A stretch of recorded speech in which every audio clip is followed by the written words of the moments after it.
Isang mapagpalang araw ng Biyernes, April 4, 2025 sa ating lahat kabayan.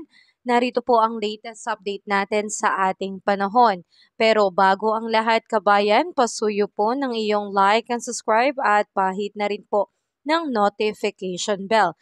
Kabayan, ngayong araw na ito, Biyernes, patuloy po tayong naapektuhan ng northeasterly wind flow at nitong easterlies. Unahin po muna natin ang epekto nitong northeasterly wind flow.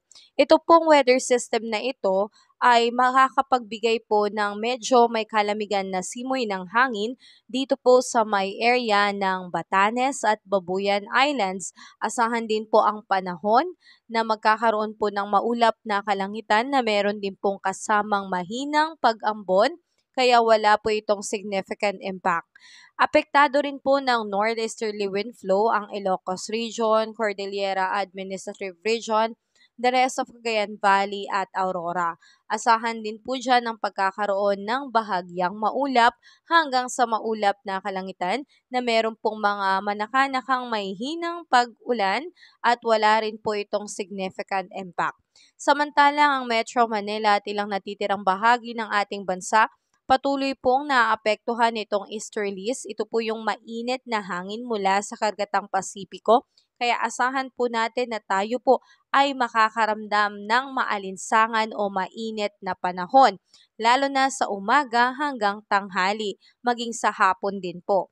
Pero pagdating naman po sa bandang hapon at gabi, asahan na rin po ang pagkakaroon ng bahagyang maulap hanggang sa maulap na kalangitan na meron pong mga isolated rain showers or thunderstorm.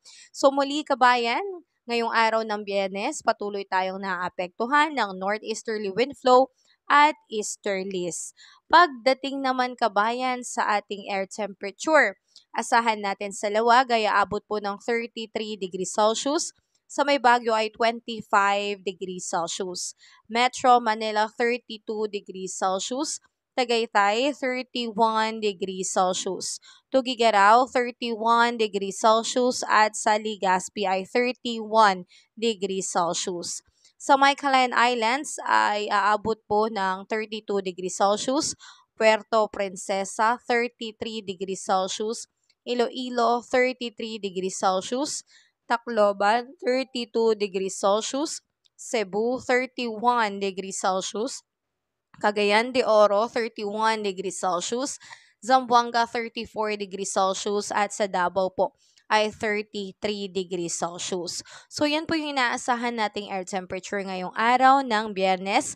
Wala pa rin po tayong nakataas na anumang gale warning signal sa ating mga baybayin at wala pa rin po tayong namamataan na anumang sama ng panahon sa loob at labas ng Philippine Area of Responsibility kaya wala po tayong dapat na ikabahala pero patuloy tayong maging alerto sa ating ulat panahon. So yan na muna kabayan ang aking update sa iyo.